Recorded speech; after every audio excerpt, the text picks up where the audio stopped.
Our next speaker, Dr. Ann-Christine Falck, a senior researcher at the Chalmers University of Technology from Sweden. She's going to discuss cost-benefit analysis from the automotive industry. Well, hello, everyone.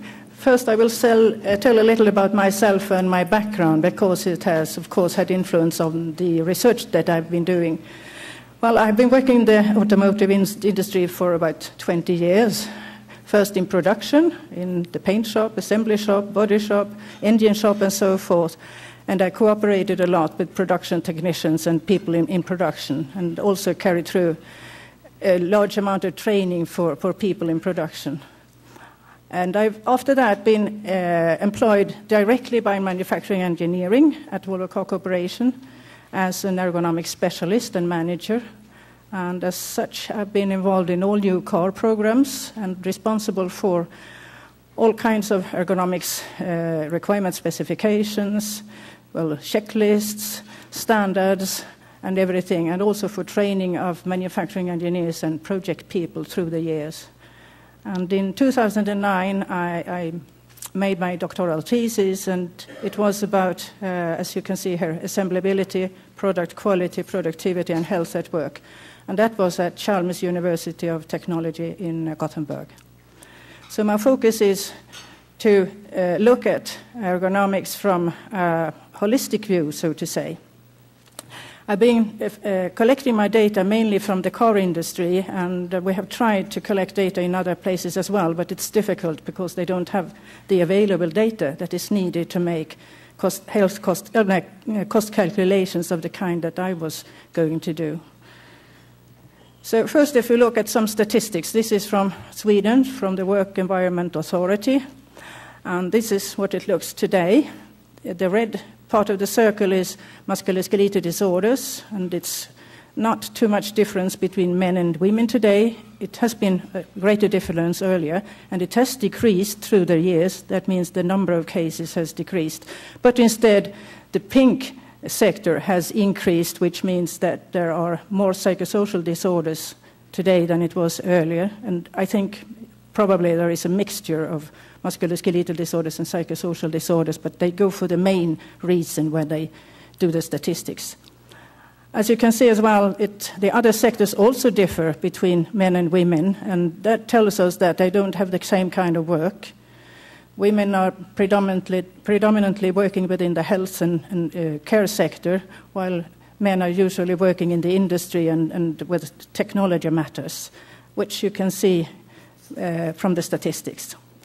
I try to get figures also from Europe, but it's difficult because it's so scattered. But MSDs are also a major work-related disorder in Europe as well, as in all industrialized countries for that matter. This is another way of looking at it.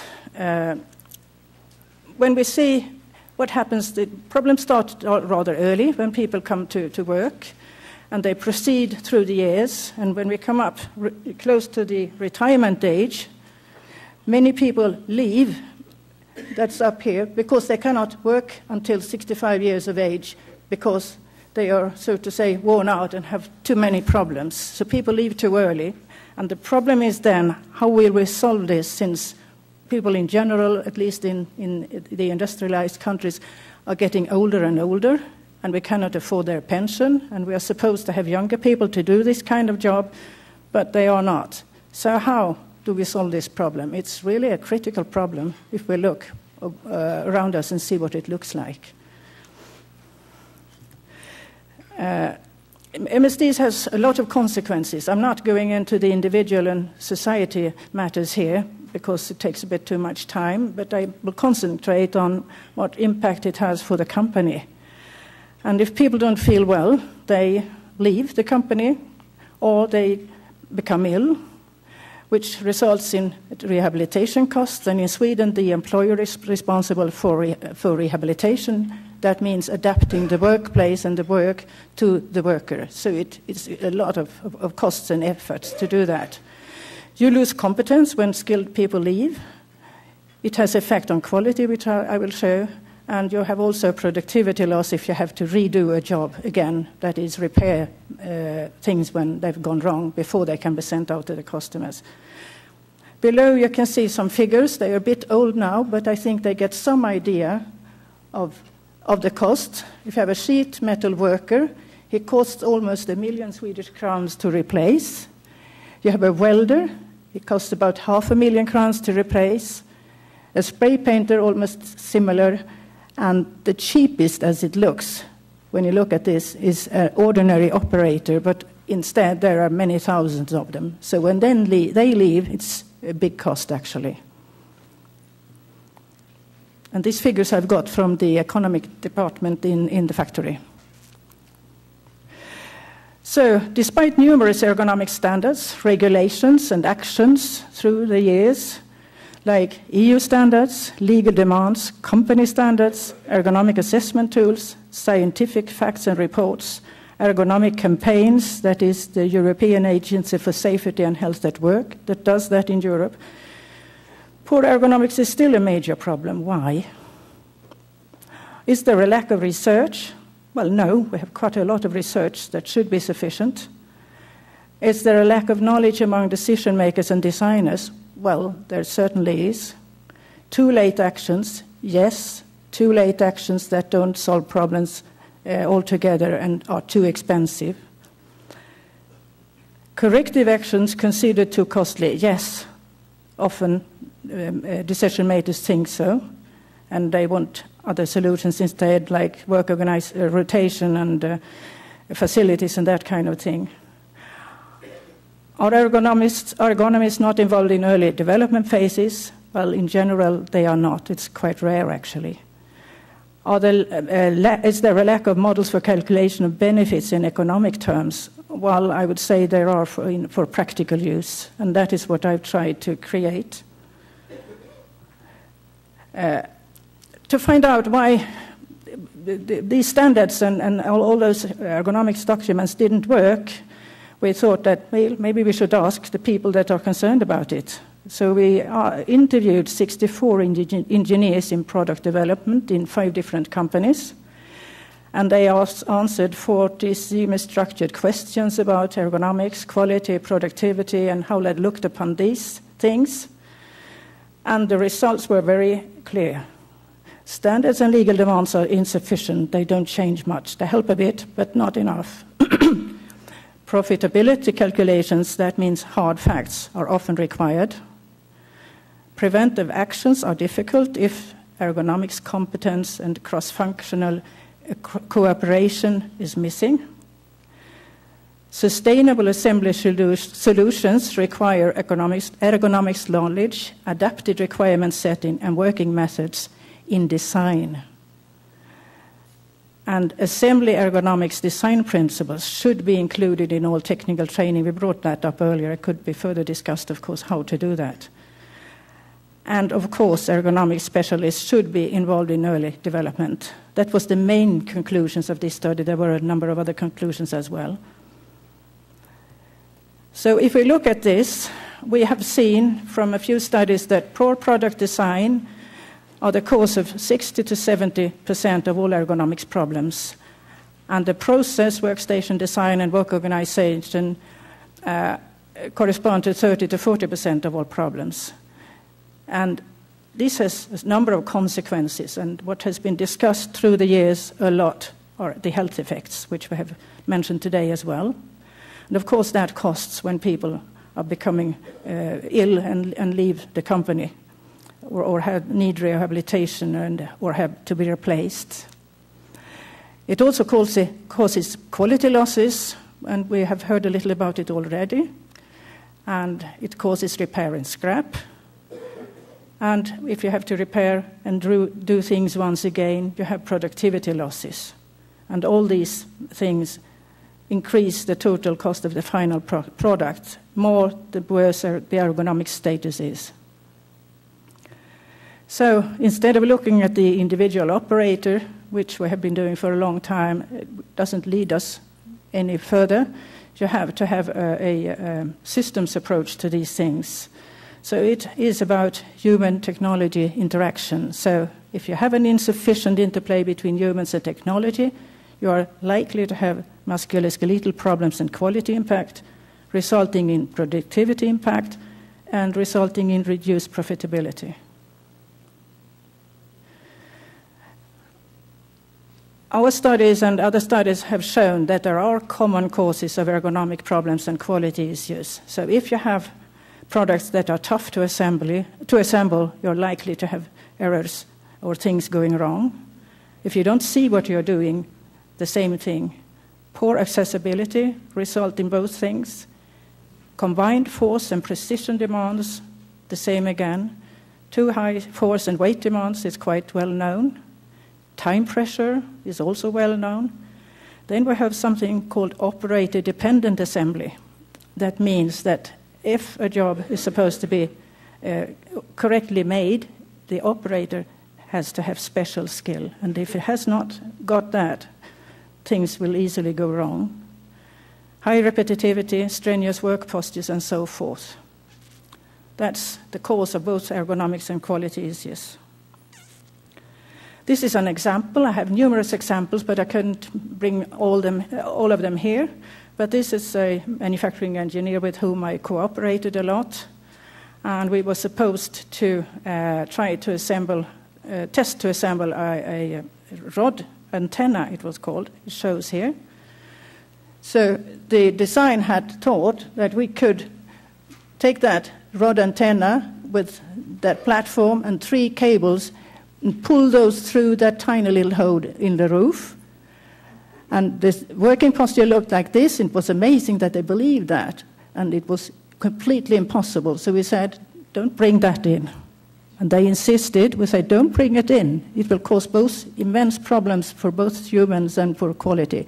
So we brought all these people down to a special place in the plant. And they could test for themselves. And they discovered, of course, that it was completely impossible to have that. So a big job started up with people involved from paint shop, body shop, engine shop, and so forth, and a lot of people with tooling. So we tried one solution after another. And finally, this was the solution that was decided. It was a semi-automatic assembly, a machine that put it on, and then we choose a shark fin antenna solution instead. And that solved all the problems, and we got one cable left inside that an operator could attach when he was in the car doing some other things later on. So from being a really disaster, this went to be a very good solution. And in fact, both Jaguar Land Rover and Ford copied this solution because they had exactly the same problem in their design departments. Well, because you have to prove sometimes that it's good it's good to make a change of a poor solution. You have to prove it. So then I tried to develop a model for calculation of the cost of poor assembly ergonomics, and you can find that article in International Journal of Industrial Ergonomics. It was presented there in 2014. The objective of this study was to show the relationships between assembly ergonomics, quality, and action costs, and develop a model to be used by ergonomists and engineers. So the method was to log manual assembly errors and scrap in a company, both in the plant during assembly and on the market after the car had left the factory. So for that purpose, 47 manual assembly tasks were selected, corresponding to a bit over 47,000 cars. And we divided them into high, moderate, and low load level tasks. And for 38 of these, we could make cost calculations because we couldn't use all data to do that. And to obtain all the data, I had to go into a number of quality systems, starting in manufacturing engineering. I'm not going through these in detail, but I started there and then went through production. They have a system called ATTACK, Answers to All Car Questions, it says. You can find very useful data in there. And I had also a lot of cooperation with the material coordinators who provided me with scrap material.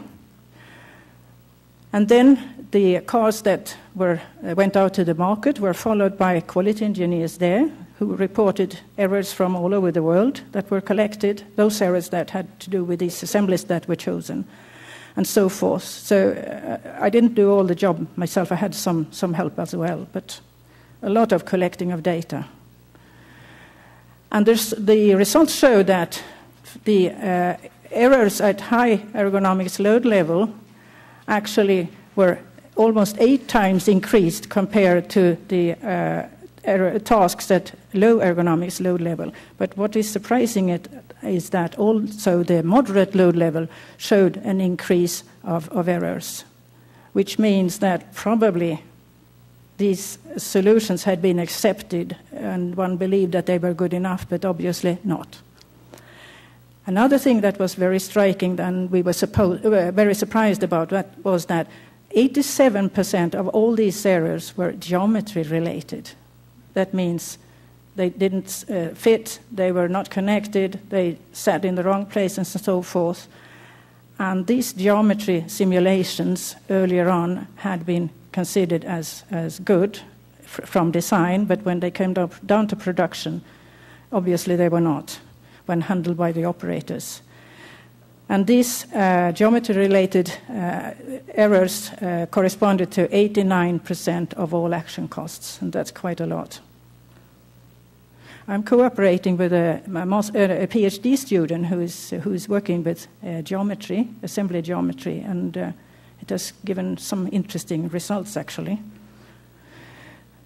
So, and we look at the action level of these errors. Well, the best way is to fix them as soon as possible. That is online by the operator who did it, or maybe some other, but on the same line. That was set as the best option. If they didn't discover or could not fix the error, it was 10 times, no, almost a bit over 9 times more expensive to fix them offline due to disassembly and troubleshooting and things like that. And when we looked at the errors that slipped through all the control systems and were found in the market, it was even 12 times more expensive. So that means that the cost increases very quickly the later you find the error, because a lot of disassembly, change of parts, and so forth happens. And the action time online then was on average 2 minutes, and offline about 10 times as long, but could vary a lot. So the model then, I can go to the next, calculation model looks like this, but I think I go through it like this instead. So the errors fixed online times the average action time per error, there were a number of different errors, was calculated, and errors fixed offline was calculated with respect to the action times there on average. We had the costs for scrapped items and parts and components. I got that from the material coordinators. Some cars couldn't be fixed immediately, but had to be transported and put up in the yard, so the transportation time and handling time was also calculated. And the quality system, they had audit. That means they picked out every week a number of cars and went through them in detail. So those cars that had errors that were related to our assembly tasks in the study were collected as well as errors belonging to a series of cars that were stopped from being sent out from the factory. Then additional efforts, that is extra staffing, meetings and controls, etc., that could be needed should also be calculated. I didn't find that in this study, though. And then we have the cost for work-related sick leave and rehabilitation as well. That was where it all started. We also calculated cost in the market. It was quite easy because you get a bill from external repair shops from all over the world, so it's just to put together. And then you have cost for recall and repair of serious errors, like bring your car to a repair shop immediately because there's something wrong with the brakes. That is very, very expensive, but luckily enough, I didn't find any such errors.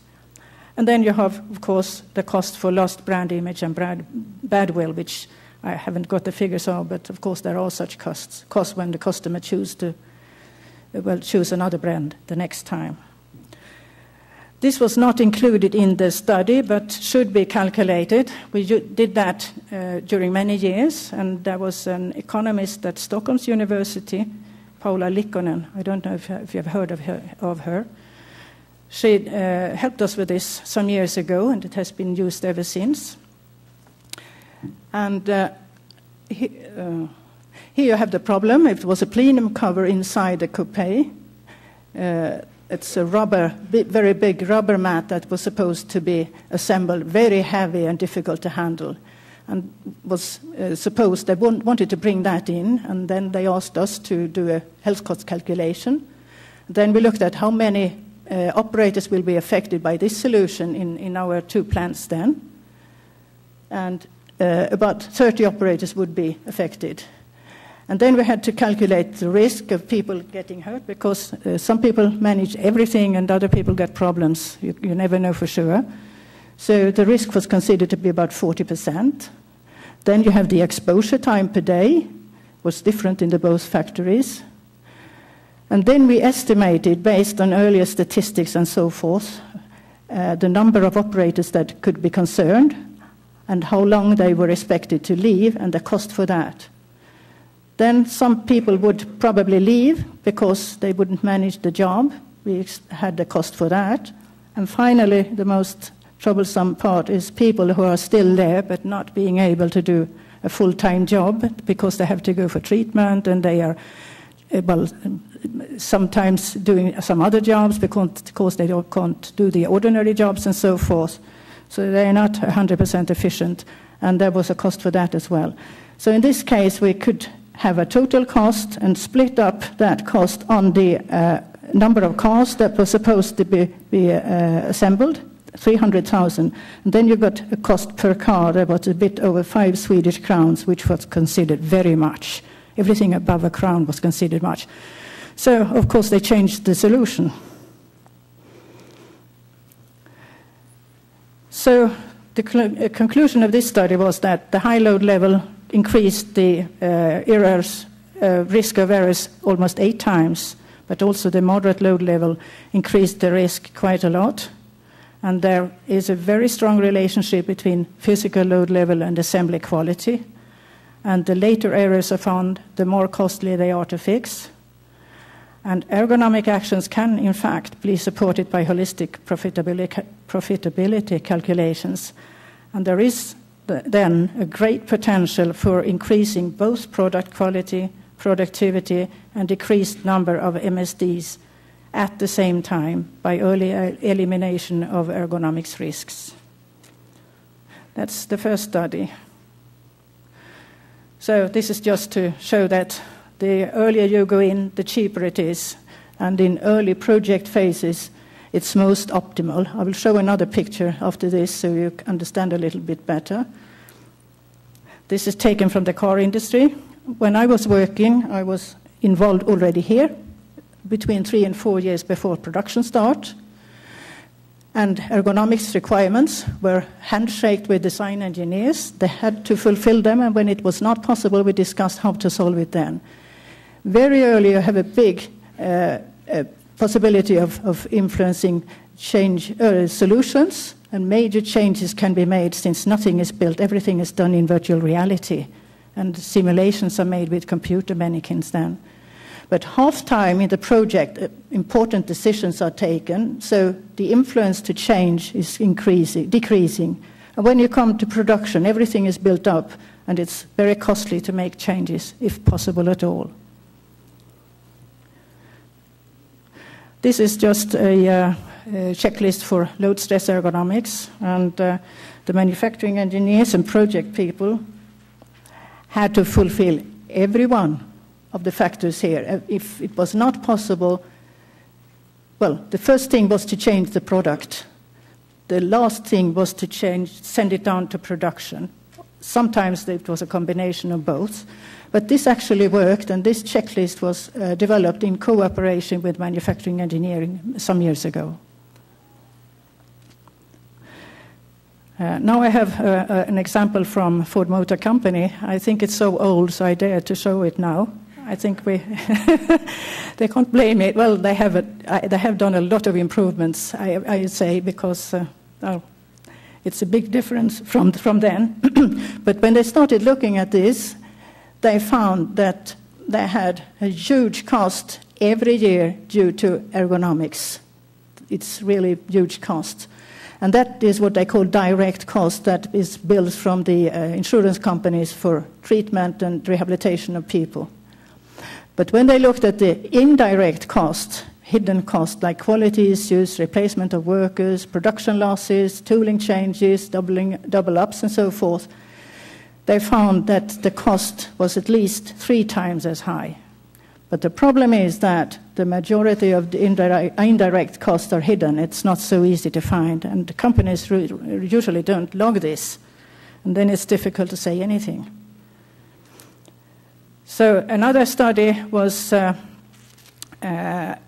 also related, it was a bit before the first study actually, and it presented in a scientific paper in 2010.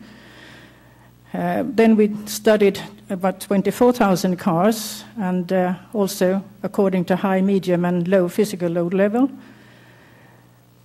And again, there was a very strong relationship between poor ergonomic assembly concepts, and the quality risk was increased. But what was very interesting to see was that risk concepts in many cases were already known before start of production, but they brought them in anyway. And then about 80% of all the tasks at medium and high physical load level showed quality risks. And they brought them in believing that production could solve them, but they could not satisfactory at least. So here we have some similar figures again. The risk, it was a bit earlier then, so the risk was a bit higher. I must say that I have worked a lot with these matters and have improved the situation quite a lot. But one interesting thing here is that the action cost in the market was here in my study about almost 11 times higher than in the assembly shop, and that's exactly that figure that some design departments say had come to as well. So obviously these figures were correct.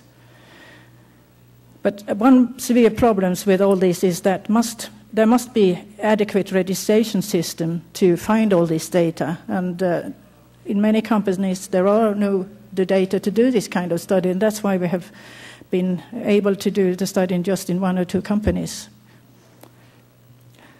We can skip that one. So the continuous improvement cycle for ergonomics then is when a project starts up, you should see what problems do we have today in production and sort of a feedback and bring them in and try to solve them at the same time, because there is a very good option in early phases. And at the same time, identify the risks in the new projects and then consider both the product, the process, the workplace, the individuals working there, and the work organization already then. You don't know everything, but you should start to consider that, because you can't do that afterwards. Then, of course, started with risk evaluation and ergonomic simulation and different physical tests in cross-functional teams.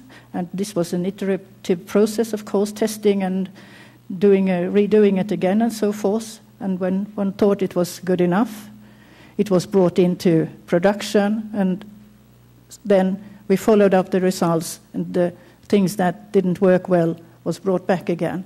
So when you have done that a few times, you have got rid of many problems. I will also say, what is the time? Do I have time left? Yeah. There is another study that is not published yet, but which I think is very interesting, because a lot of these engineers talked about complex assembly tasks. What is that, I said? Well, they couldn't say. But it was in my back head all the time. So these 64 people in those 5 companies were asked to define assembly complexity. What is that? And I got a number of answers and put those together. And the background was that the cost of poor quality, I don't know if you know this, equals to 10 to 40% of an ordinary company's total turnover. A huge amount of that turnover is quality costs. So I thought I could use these complexity criteria to see if it had an impact on assembly errors and action costs as well, because ergonomics is not everything. And these criteria are here. If there are many different ways of doing the task, things are likely to go wrong. That was what the interviewees answered. If there are many individual details and part operations to keep track of, if there are time-demanding operations, if there are no clear mounting position of parts and components, if there is poor accessibility or hidden operations, and here is ergonomics, if there are poor ergonomic conditions implying risk of harmful impact, if there are operator-dependent operations requiring special knowledge to be properly done, if there is a need that operations must be done in a certain order, you must connect that thing before another thing before you do that. If it's like that, if there is visual inspection of fitting and tolerances, that means subjective assessment of the quality results by the operator, accuracy, precision demanding tasks, need of adjustment. If the geometric environment varies, that means that the component is the same, but the position of the component could vary between different products, different cars. Need of clear work instructions, soft and flexible material, and lack of immediate feedback, a click sound or a compliance with reference points. These 16 high complexity criteria were used in a study. And I don't have time enough to go through that. It will be published, I hope, during the spring. And it showed that it was a significant correlation with quality impact.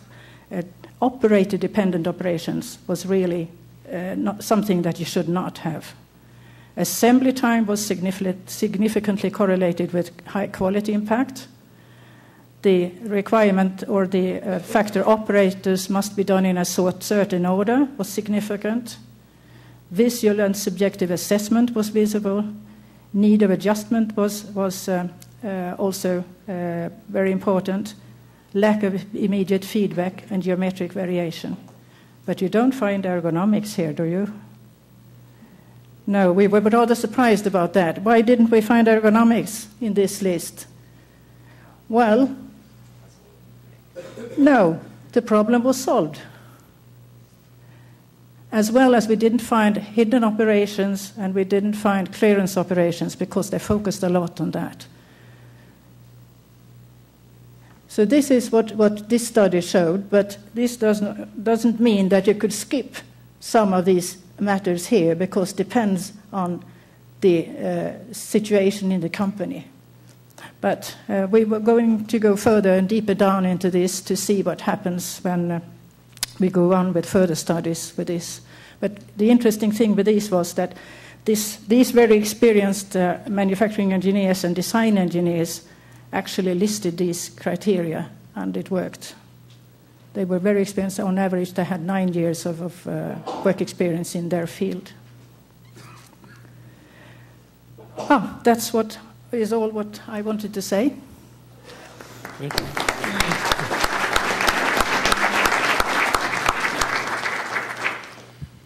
So we do have a few minutes for questions. If you want to, please step up and use the mic. I would start with a clarification on your last point. Could you put your last slide back up, Anki? Yeah, I can do that. Because assembly time came up again.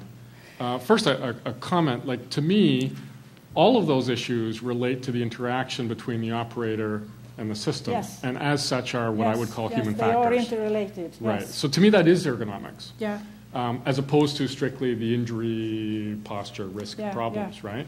But when you talk about assembly time, is that the is that the fraction of time from a 1-minute cycle, which is to say the duty cycle? Yeah, so the intensity of work? The average time was, I think, 77 seconds here.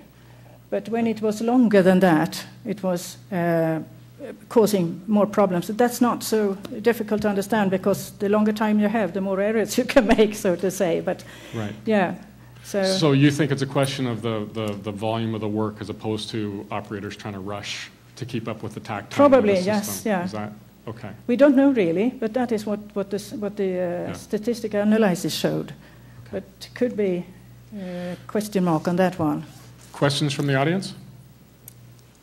Because I'll just go on all day here if you want. You did a fantastic job of drilling out the data from these big car companies. And clearly that was difficult.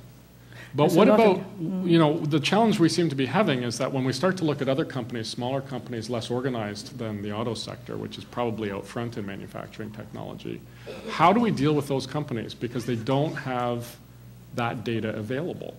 No, I have tried myself to do research in smaller companies, but it's difficult. Well, you can do interview studies, that's okay. Right. But I don't really know. But what we have found in a later study where I interview decision makers at very high level in companies, they don't really read research reports, and they don't go to conferences, and they don't know about this. Right. So I think it's a knowledge problem. So with the engineers and managers you were working with, yeah, did you find their attitudes changed as they became more familiar with this issue? As oh they yes, sort of saw oh yes, it was making? like turning the hand around. Uh-huh. So I would say that training is the key to success. Training in ergonomics and better knowledge. We did that in the company some years ago, and it was a tremendous difference. We didn't have to persuade and try to convince people any longer. It just worked by itself. Once they saw the linkage to quality. Exactly, yes. Okay. So, and that was much more successful than your earlier efforts with a safety-based ergonomics approach? Yes, it was. Because people start to think themselves, and the engineers fixed errors themselves without asking. Well, consulted us, of course we were involved, but they did a lot of work without needing our assistance. Anybody want to weigh in? Yeah, Margot. Thank you. So I guess I would just echo that a lot of times our training is focused on musculoskeletal disorder prevention, but engineers don't know what to do with that. What's the criteria around that? What do I do in my design to use that? So until you start providing design criteria, it's hard for them to do anything. So it's not that they don't see that there's problems with the, yes, musculoskeletal disorders and so on, but translating that into something actionable is difficult to do. So that would be my experience of that. Yeah, and I think we've seen that in the electronics sector, and it sounds like you're seeing some of the same thing. As you, how then do you take the human factors elements and translate them in a way that the design engineers can act on? How we did that? Yeah. Well, I have, sorry I didn't bring that along with me, but we had about 20 requirements covering everything. Mm-hmm. And that was, for instance, working distance should not exceed a certain amount of centimeters, regardless of the length of the operators. The weight demand was that shouldn't be over 12 kilos, 10 times an hour close to the body. But of course, the design engineer couldn't understand all of that. They cooperated a lot with the manufacturing engineers to interpret this. Right. So it was a cross-functional sort of thing there, and we were involved in some cases when it was difficult.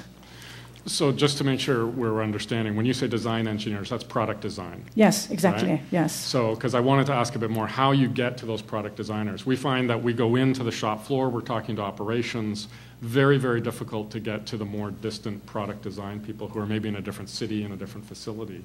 How did that play out for you in terms of... Well, usually the manufacturing engineers, I was belonging to a core engineering department at that time. They did the job, but was no problem. Just lift the phone and call them. I'm just joking. It was like that, yeah. Yeah. And then we decided a meeting and to go through things. It was seldom a problem. So in the Volvo case, the design engineers are in the same facility. They're available. Yes, Right. they are. That's one thing that makes things much easier, of course. Right. Okay, thank you. And Margot, I totally agree. I think, how is it that we change our criteria from a posture, from, relative to elbow height? What does that mean to someone designing a car, to someone designing a process industry? And I don't think we necessarily have good answers for that yet. And that's part of the gap that we see between what we're doing in ergonomics and our focus on postures and muscle fatigue, and what the engineers are up against in their daily battle to get the product out the door and onto production. But we did simulation with computer mannequins, so we could show what their solution meant, and that helped a lot, of course. And then in addition with calculation of risks or costs or whatever was needed, often was enough. Interesting. Thank you very much. Thank you. Much appreciated.